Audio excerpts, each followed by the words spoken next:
Hello everyone, welcome back to the second half. Listeners at home, if you're just joining us here, you're in the wrong place. You want to go back and listen to the first half where we discussed a lot, everything from the budget at the UvA to the power of the CSR, and we heard a lot about the candidates' plans to make important changes.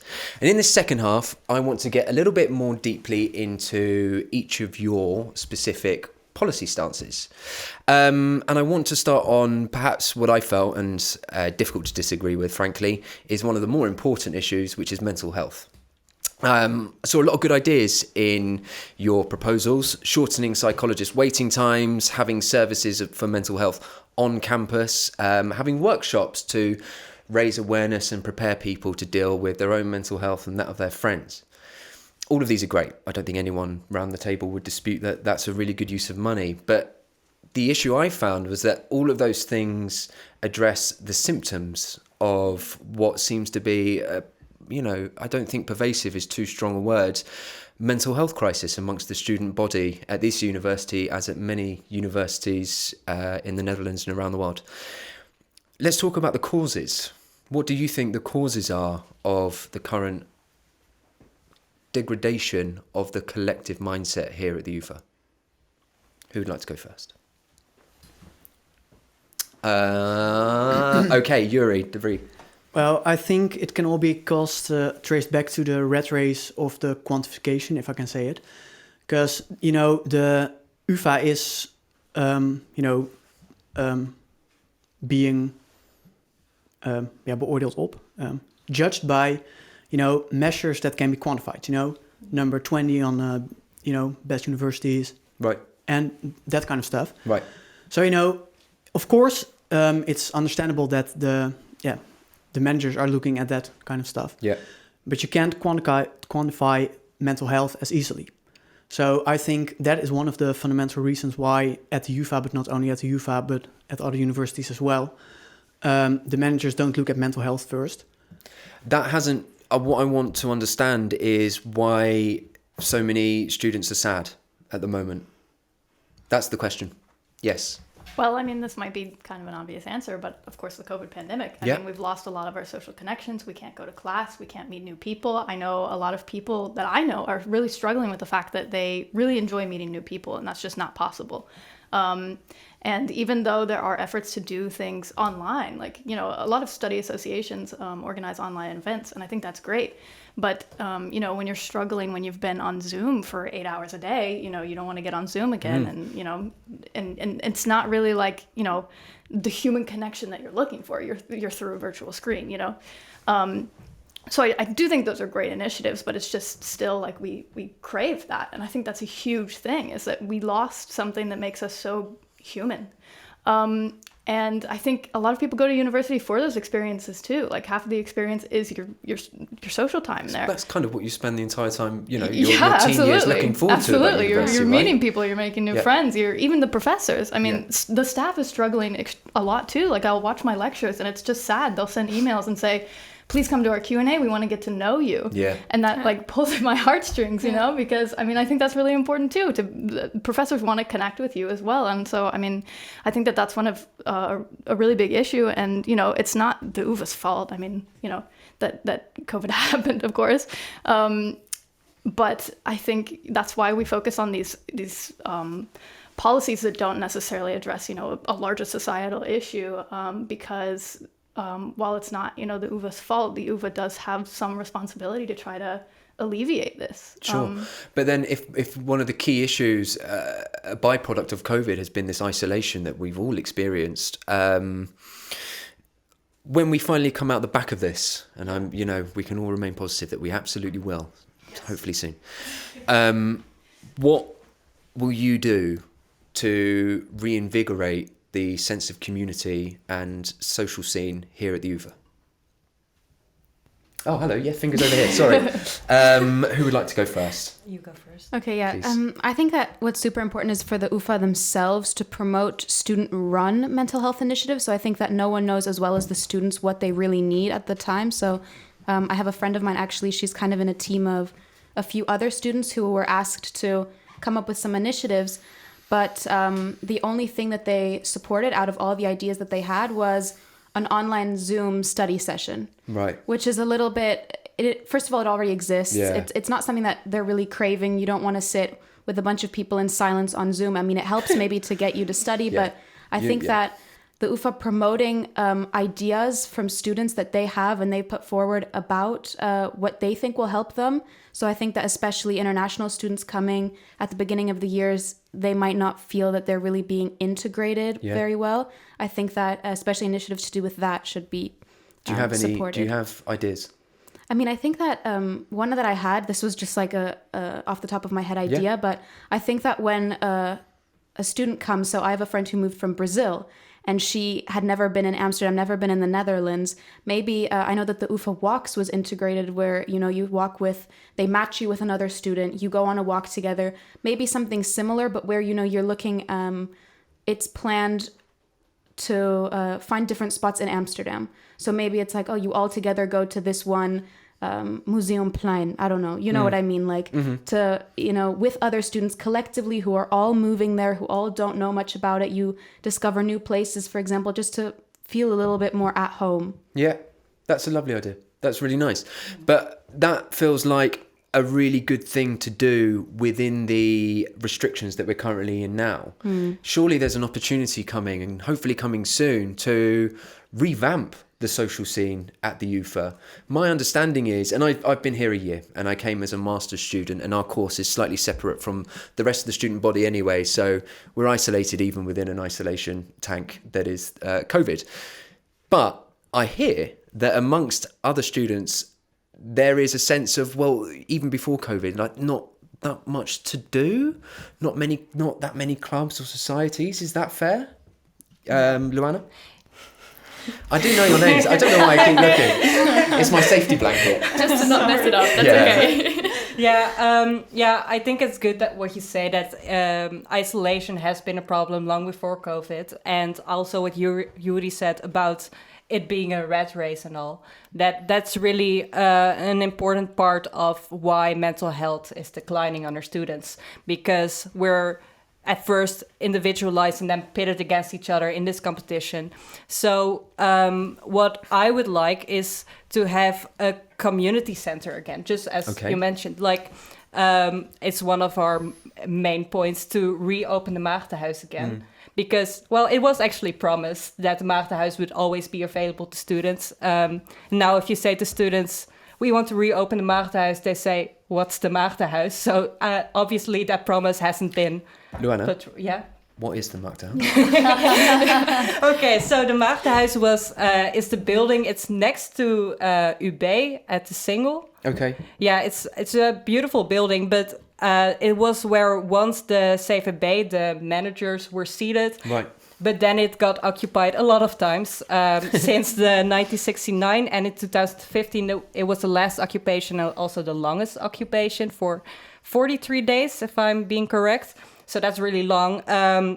And one of the promises they got once they left the Maagdenhuis was that it would be open for students all the time, because they were like, okay, but we really started a democratic conversation here. Yeah. And then it just died out. And for me, it would be really lovely if we could open up the Maagdenhuis, which has a lot of space and is not being used for anything right now, and use all those different chambers for different groups of students, that they can open up a room and just make their own decisions what they're going to do there. So you have new kinds of community starting from the bottom up. Right. Yeah. Okay, nice. Yes, I have a plethora of fingers. Would anyone like to give the floor to someone else? Let's see if we can see any charity. Who'd like to go first? Yeah. No, that's okay. Tessa, you've been given the mic. You got your hand up first. That's okay. So I think what is really important and what I've appreciated a lot this year as well is the study associations. Right. That I think a lot of them are also funded by the university, and I think that should be something that should be continued definitely, and even maybe improved. Okay. Or like even more done. Yeah, expanded. Exactly. Yeah. Thank you for the word. Because I think that is a great way to, first of all, meet people from your study, to kind of form that community apart from, outside from the classroom. Yeah. But also learn like more skills that you don't learn in the classroom. Like, for example, I'm in the study association of PPLE. So I know that there's a lot of educational events organized. There's a lot of social events organized diversity events, like, you know, charity events and stuff like that. And I think, first of all, you meet people there, but also, you feel like you're part of a community, actually. You meet people there, you form great friendships, what I had the chance this year as well, which was really nice. And I think that is such an important part of the university. Yeah. And obviously, I think that's great. And I think that's where you meet people. And I think that should be Abbey. facilitated. I absolutely agree with that. I made a lot of my closest friends through that platform as well. But I think the problem that I had also in my first year is that was the only thing that I had. I even went to my tutors and I would ask, like, I want to get involved in something else. Can you direct me? And they said, well, I don't know. Look it up. And I found that to be just difficult as well, because, I mean, I kind of disagree that there's not a lot to do, because I think there is a lot to do. I mean, even outside of the UvA itself, there's a lot to do in the city, but the problem is finding what's out there. Yeah. And it's very daunting, especially when I was in my first year, and I'm like, okay, well, where do I start? And you can look at all these different web pages and stuff, and you're like, but how do I know if this is for me? But this is why you need a really diverse offering from the university, right? Yeah, people come to the university and have every right to expect that there is a menu of different activities, clubs, societies on offer. Yeah, of course. And because, I mean, personally, I also did not participate in the Intre week because of the fee. I couldn't. Which is insane. Yeah, I couldn't afford it. I couldn't afford it. And everybody had found their friend groups at that point. They knew different things to do. They knew where to go. And I was like, oh. And I think that that's really crucial for all students. Yeah. I mean, why do I get to miss out on that because I can't pay the fee, you know? So, I mean, I think the UvA definitely needs to offer something. Like, I mean, we did have one orientation day, but once again, the only thing advertised there was the study association, which is fine. I think that's a really great, I think it should be the study association, but I mean, there's so much more out there. It's a giant university. I mean, it's a giant city. Yeah. And okay, so we've got Tessa, you've spoken about the study associations. Luana, you've got let's open a massive building and let everyone put it to use. These are both great ideas. What else? What else is there? Where is the opportunities to create community here at the UvA? Yes. Some things that I've really missed, and also where I was really confused that there is not more of, is sports teams, for example, or other clubs. I feel like I know that PPLE, for example, has a football team, but that's literally the only thing I really found. Also, what was advertised, I don't really see. I mean, obviously this year was a problem as well with sports teams and stuff like that. But I also know from many other students that there is not that kind of, university spirit that you can, for example, create with sport teams, with other teams. It doesn't have to be sports. It can be like, creative things, music. And even if they exist, maybe, I didn't know about them. So that's another issue. If they exist, they need to be promoted more. Yeah. So I think a lot of funding should go into that, because that's crucial to the university experience and the spirit of the university. Yourie, on this issue, Yourie and Sofia, I'd like to also hear your views. Yeah, well, it's difficult to agree with all that has been said. So thank you all. No, but I do agree 100% with everything that has been said. And I think communication is indeed key. Because, personally, luckily, I didn't have the experience that had been mentioned, because I studied philosophy and also CLC, Cognition, Language, Communication. Most people would know it because it's a very new bachelor. But both of those bachelors do have a very good students organization. Right. And they communicated very clearly, so I could find them. Personally, luckily, I did have experience with what can come out of it if it is good, it is done in a good way. But I think indeed communication is key. Because, I did know that there was, for example, a Quidditch team even, at the UvA. Yeah, because it was put up. No right. Way. Yeah, but all of you would play Quidditch, So maybe if you've known it, Which house would you be in?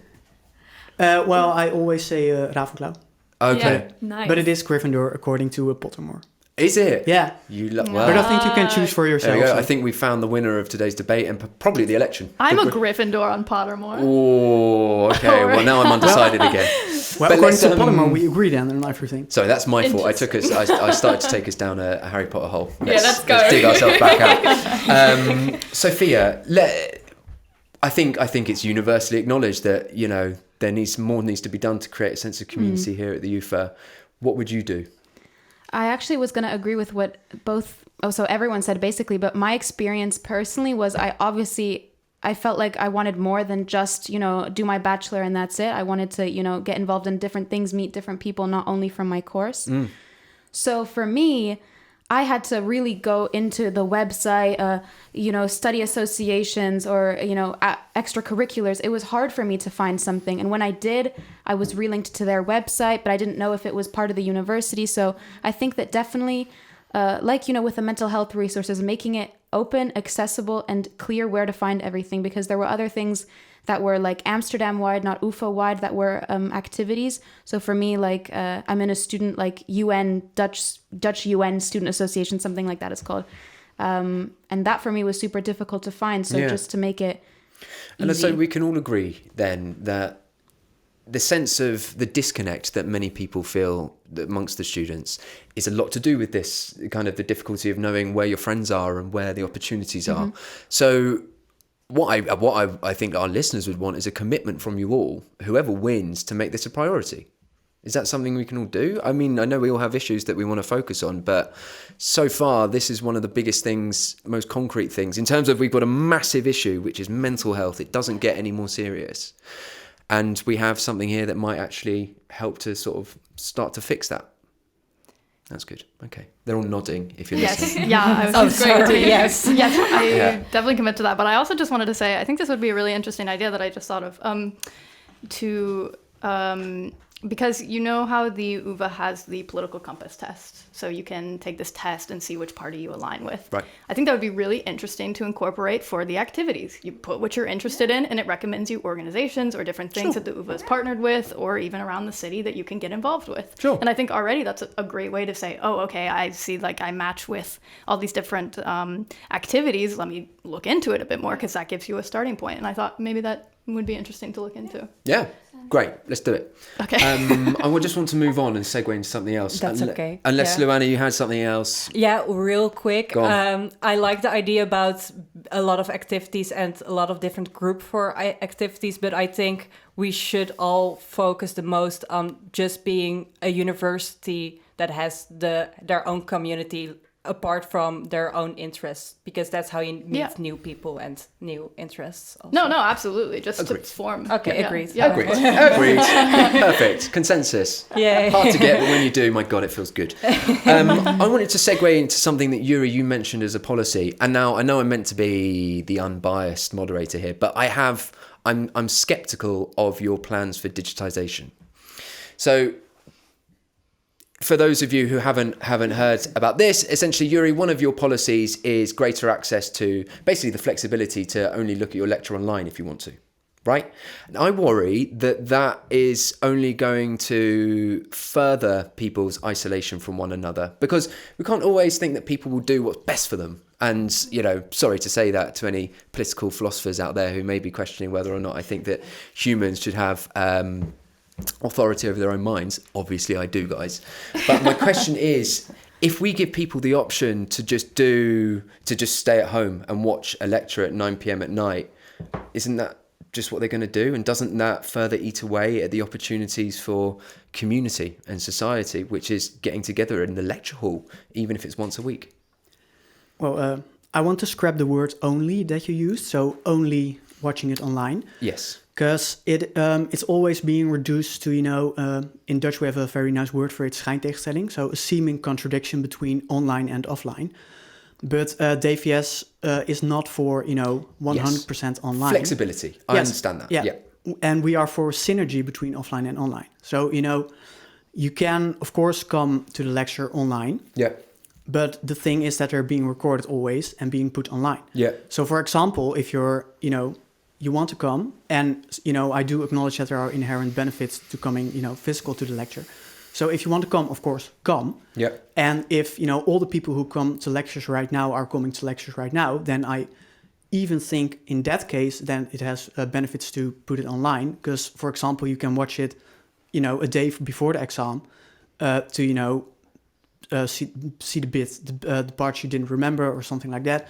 Or, if you had gone to the lecture physical, but you weren't mentally there because, your boyfriend broke up with you the night before, or, your girlfriend, or anything other, you weren't mentally there, so you didn't remember at all, then you can watch that particular lecture, for example, the day before the exam, So it isn't, offline but versus online. There's a difference there between giving students resources, access to information flexibly, which I totally, who would say it's a bad idea that we can rewatch a lecture before an exam? That's a great idea.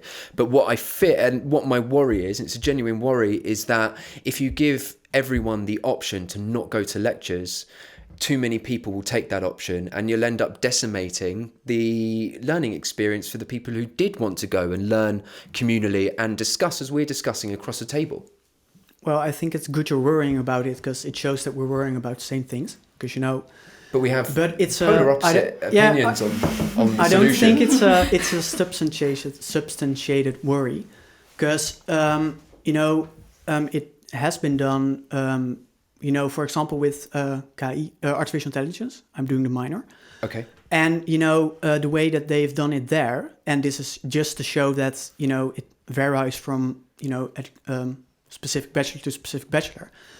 The way they've done it there is, they've collected lectures from Harvard, know, and all the essential information, textbook information, you could say, is being... given to you in that lecture. Right. From, educators from Harvard, some of the best educators in the world. And I can say, that those are very good lectures and you learn very much from it. Those you watch at home by yourself. And then they have a, second... But aren't those in addition to the in-person contact hours? Well, I think so, because then after you've watched those lectures by yourself, you go to the offline lecture if you want, which is being a better and more informative offline lecture because you already have the information given to you. Yes, Yourie, yes, absolutely. But these are different things, right? That's about, we have this online thing that we can use to essentially inform ourselves before we go to our lecture, which we have to go to. That's very different from saying you can have the option to go to the lectures you have to go to or not. Up to you. Yeah, but my point was that everybody was still going to the offline as well. So I think your worry is very, noble, and we're worrying about the same thing. So I think that's good. Did you? Sorry, so I haven't understood. Clearly, in your AI minor, the offline lectures are optional. No, they're not optional. Oh, they are. The information that they are a supplement, as you can say, a supplement at the physical lectures. Okay. Because the information is not the same, because you obviously have already heard it, but the information is only that part that you maybe didn't understand as well. Yeah. But the physical lectures you have to go to. Yes. Yes. Okay. That's okay. That's very different from. Well, and if I can say, have to go between quotation marks, because not everybody is going to physical lectures. Okay. I can say because. Okay. When I'm looking around, when I'm sitting in a physical lecture hall, I don't see every seat, Let's see. Anyway, I see a couple of hands up. I think, Sophia, you were first. Yeah, I was going to say that I definitely understand that worry, because I think especially when you first move to a new city, you don't know anyone, you're very likely to kind of hide behind that shield of, okay, I can watch it online. I don't have to put myself out there, or I don't know anyone there. I don't want to go alone. So I definitely understand that worry.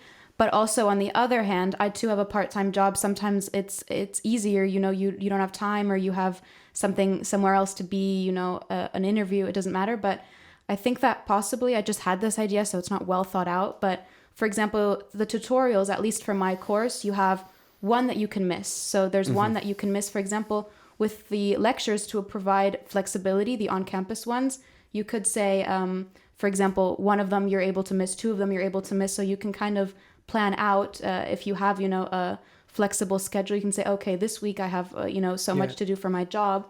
I won't attend, but you still have those few lectures you have to be there. So for people that are also either anxious or something like that, you don't have to go to all of them, but you have a few of them where, you can meet people, you can socialize. Okay.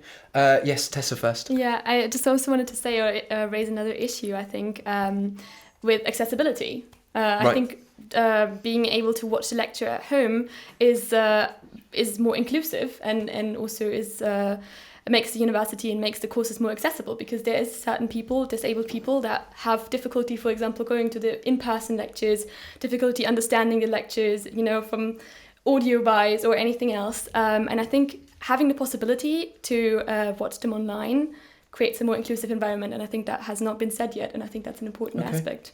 Luana? Yeah, well, I don't agree with digitalization. There, I said it. Was preparing for that one. Oh my gosh.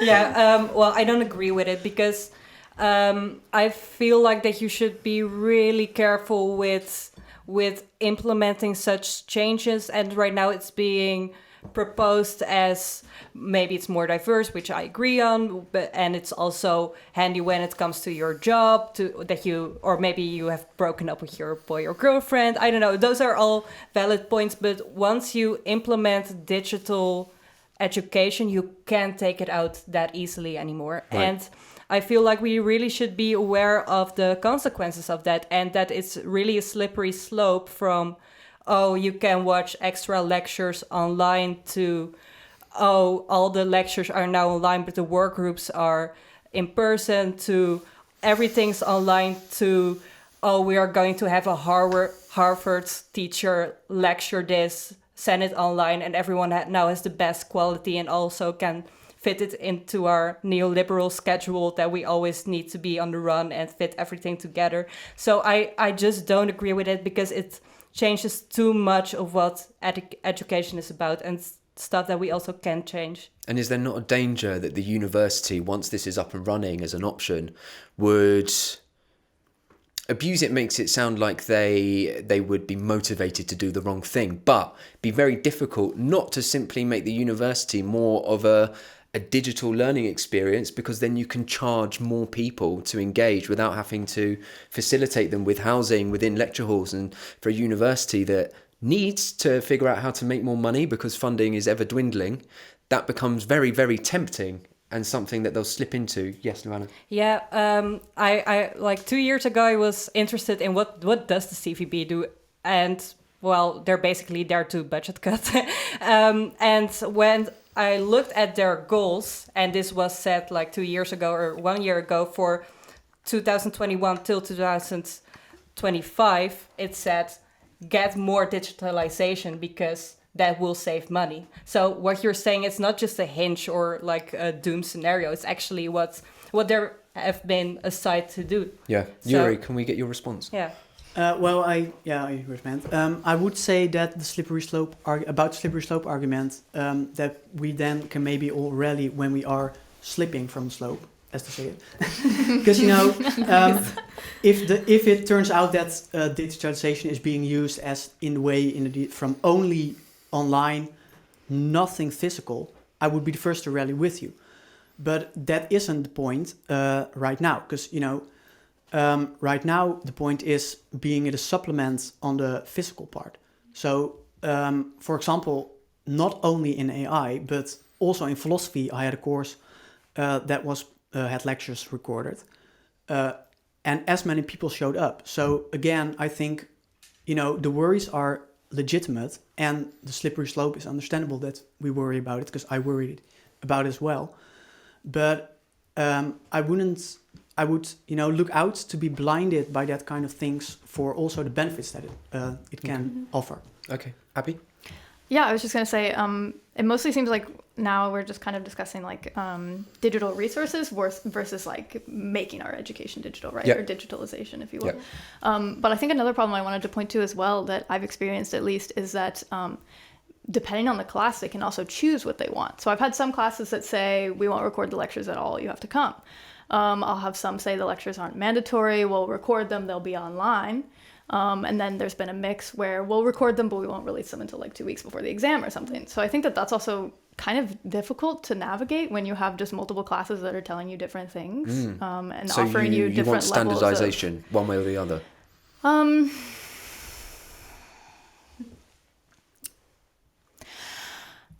Yeah, I think I'm cautious about saying that, but I do think that, I think it has to be the right way forward. I mean, I don't know. I think that's difficult to answer, but I think that's... I think you have to be on the same page. At least, like... The student needs to know what's expected of them. Right. That's fair.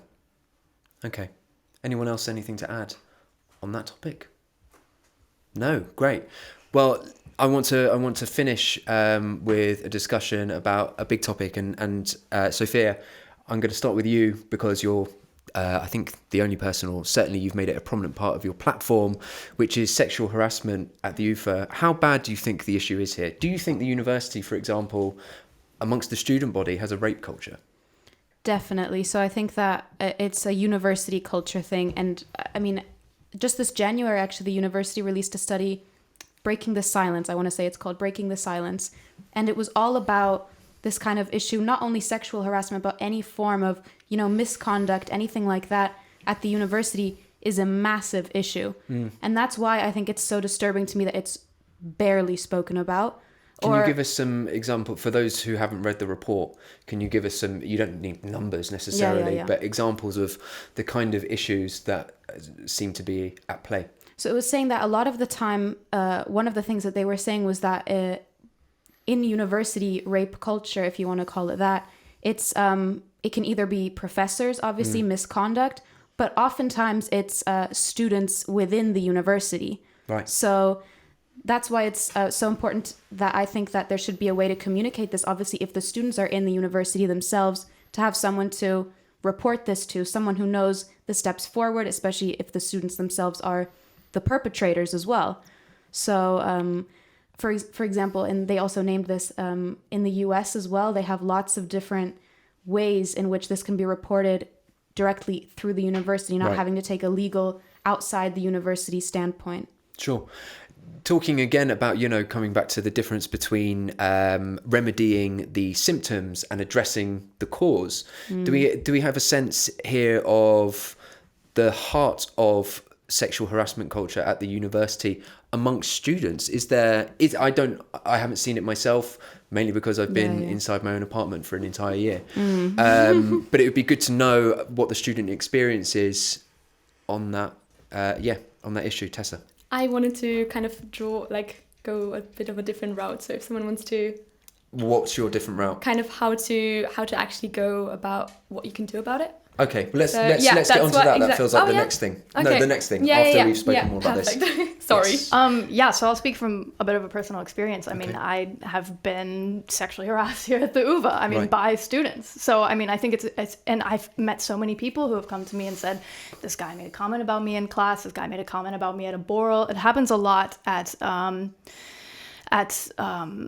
social events as well. Yeah. And I don't know, I think, of course, we're all from a lot of different backgrounds as well. So I think that maybe plays into it a bit. But I think that we need some kind of... I know this happens in U.S. colleges a lot, where before you can start university at all, you have to finish a module on sexual assault and sexual harassment. And you have to... I think it's just online through Canvas or something like that. Right. But still, once again, about the question, I do think that it's definitely a problem here. And I think it's unfortunately very, very common. I could probably, even before you enter the UvA, of course, it's a societal thing as well. But specifically at the university, definitely. Okay. Tessa. Yeah, I think that is really important what you just said, kind of creating awareness for the problem.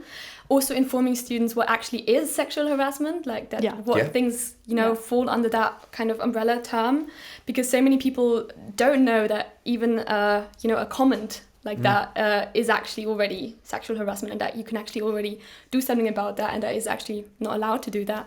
What we had in PPLE, and what I would like to also maybe offer for the whole university, for all students, is that we had a mandatory workshop, or I think even a series of workshops from, I think the charity is Our Bodies, Our Voice. Right. I think it's a Amsterdam based charity, and also they have parts at the UvA and even in PPLE. And I think having such workshops kind of, first of all, opened my eyes again. Also they tell you, first of all, they introduce the topic, they create awareness for the topic, but also, how you can act as a bystander and how you can act as yourself, as someone that is harassed in that moment. Yeah. So I think creating such opportunities and kind of starting that conversation really early on in your university career, basically, I think that is really, really important, because then, people have awareness for it, and people know also how to act. So education. Yeah.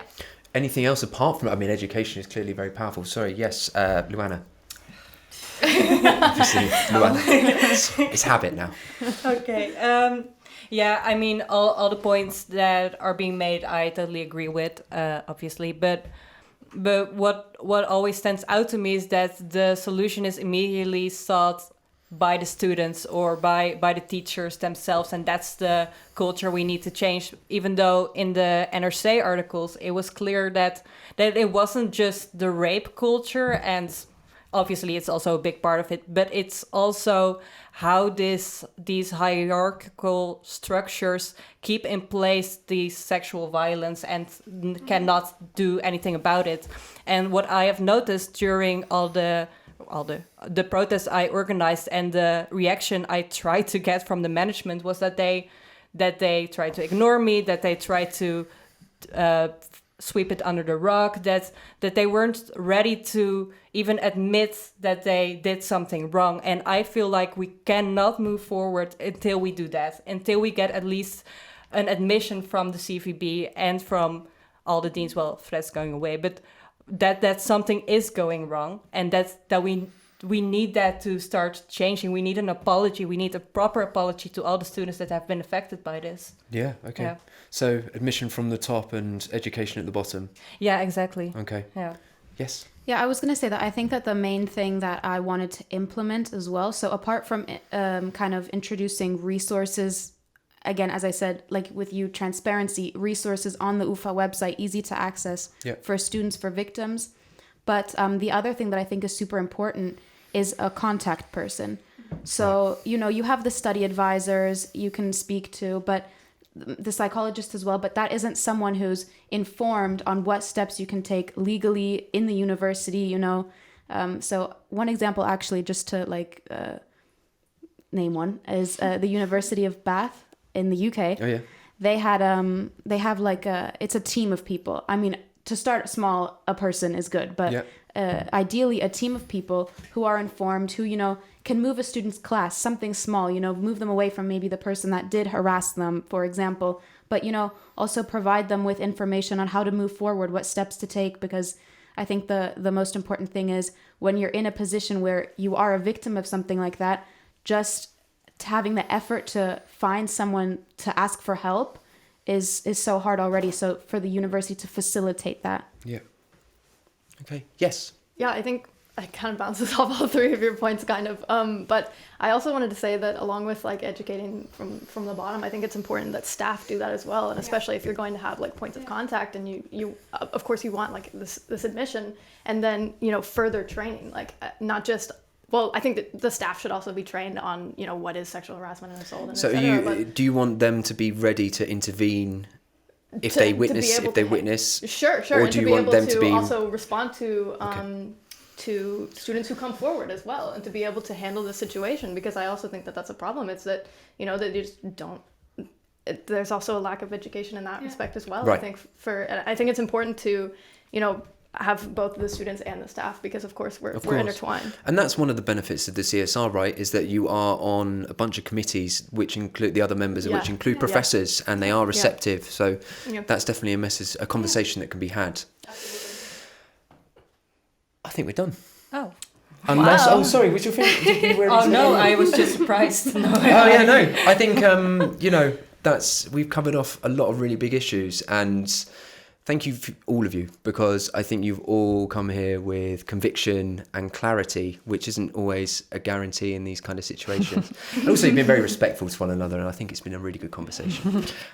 So listeners at home, I hope you've heard all that you need to hear to be able to make a decision. If you haven't, then please visit, all the various websites where you can find out more information about the elections and about these candidates and their parties. And to all 5 of you here, good luck.